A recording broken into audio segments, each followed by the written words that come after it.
खून के रिश्ते इंसान को सहारा देने के लिए जरूरी होते हैं, लेकिन ऐसा कौन सा खून का रिश्ता परेशान कर रहा है शनाया और आहान को? कौन आया आहान और शनाया के कार के सामने? क्या कोई नया हंगामा होने वाला है अब? शनाया ने कुछ सोचा और मन ही मन में बोली, क्या आहान जानता है कि वो कितने अच्छे से फ्लर्ट कर लेता है? ओह गॉड। शनाया ने अपना मन पक्का कर लिया। उसने फिर कार ड्राइव कर रहे आहान से सवाल करते हुए कहा, तो फिर क्यों ना हम दोनों। मगर इससे पहले कि शनाया अपनी बात पूरी कर पाती, एक जोर की आवाज आई। आहान ने तुरंत कार का ब्रेक लगा दिया। एकदम से कार को रोकने की वजह से जोर की आवाज गूंजी। शनाया ने आंखें खोली तो देखा कि एक मिडिल एज्ड औरत सड़क पर गिरी हुई थी।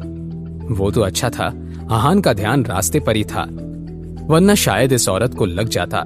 शनाया, क्या आप ठीक हैं? शनाया बहुत घबराई हुई थी, मगर जब उसने आहान के हाथ को अपने सामने पाया तो वो बेफिक्र हो गई।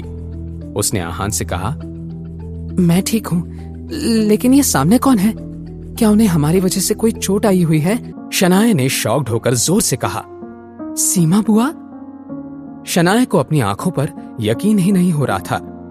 सीमा बुआ जी का नाम सुनकर उनकी आंखें भी शार्प हो गई।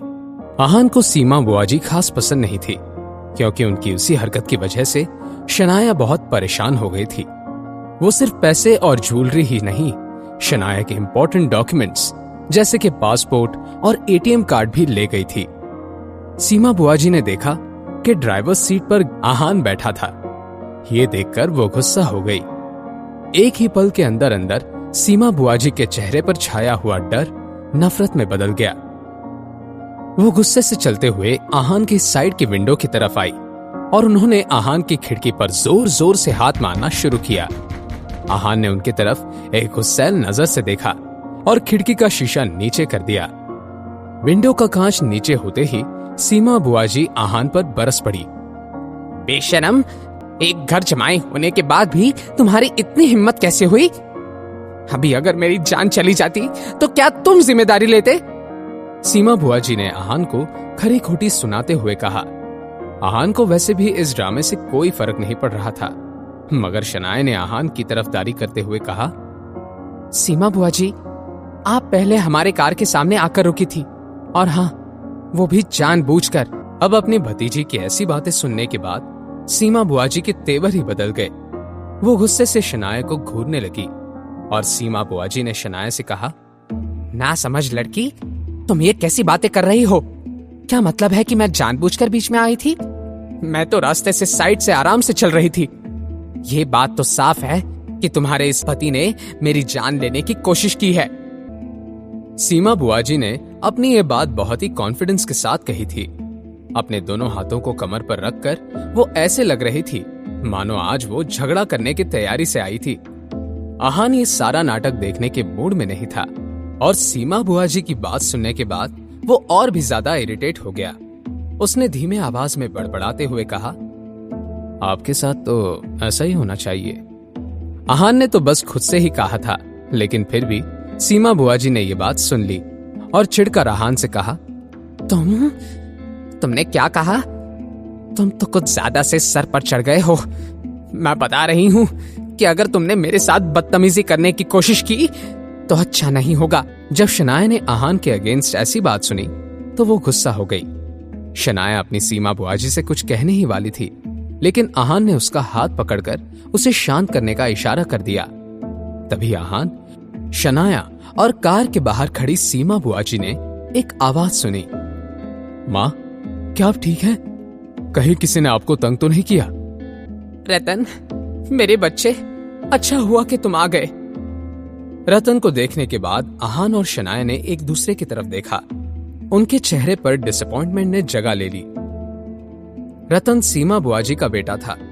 इस लड़के की उम्र 30 पार कर चुकी थी, मगर फिर भी न ये कुछ कमाता था और न ही इसके पास कोई जॉब था।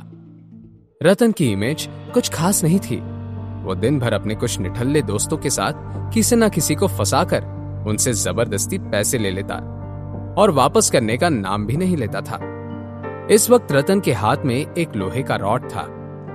अपने दूसरे हाथ पर उस रॉड को मारते हुए रतन ने आहान को घूर कर देखा।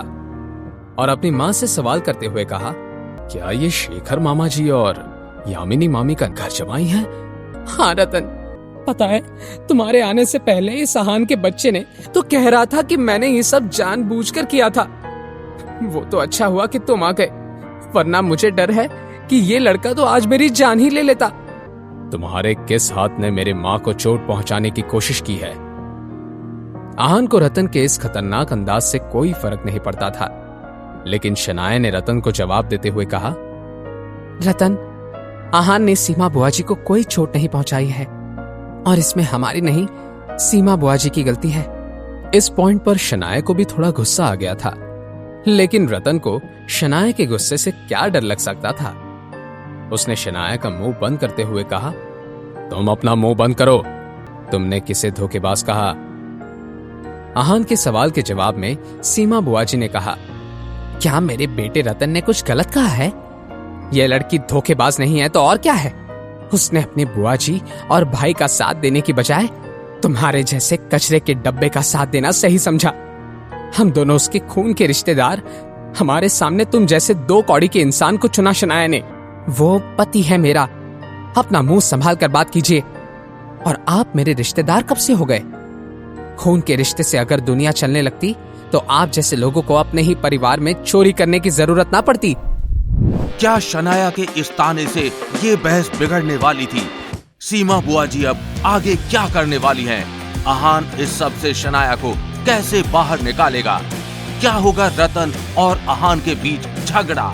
जानने के लिए देखिए अगला एपिसोड सिर्फ पॉकेट एफएम के YouTube चैनल पर। और सीक्रेट अमीरजादा के सारे एपिसोड्स को सुनने के लिए डिस्क्रिप्शन में दी हुई लिंक से डाउनलोड कीजिए पॉकेट एफएम ऐप।